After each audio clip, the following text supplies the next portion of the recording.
friends, don't just be trendy. Don't just act like a good person.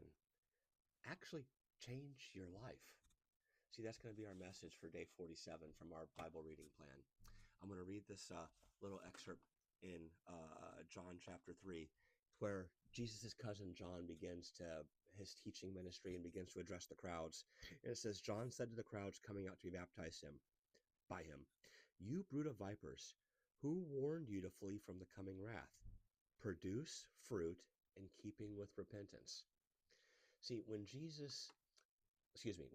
Jesus' cousin, came with his message, people began to follow and hear what he had to say because he was odd, right? He wasn't like most teachers of the law that they had heard, right? They tended to be very well put together, right? Shirt and tie, that would be our equivalent, right? High level college education. John was not that. If you're from America, then you might understand this. I don't know if you will, if you're, I know there's people from other countries watch this sometimes. In our terms, he was a redneck, right? He would have driven a barely running Ford truck that he put extra large pipes on to make it sound loud. He would have worn camo to formal events, loved to shoot guns, barely been able to speak English, right? Our language, right? And you may have even heard him yell, "Get her done" a time or two, right? That's kind of who John was. He was an outside guy. He was a woodsy guy. He was everything the religious leaders were not.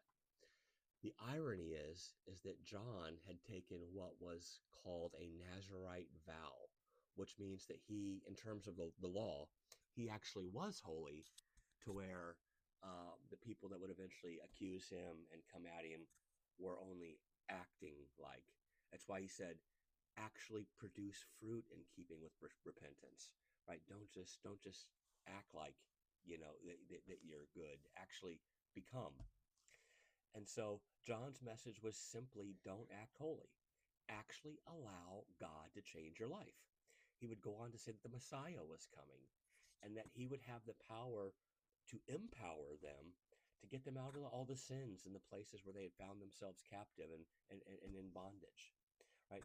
He taught that the way things are not the way that they have to be. Don't just show up and follow the crowds because in their time, this was the trendy thing to do, right? Actually go change, right? Don't just act good so people think that you're a good person. Actually become the person that you want people to think that you are. Don't just be trendy. Actually allow God to change your life. Have a beautiful day.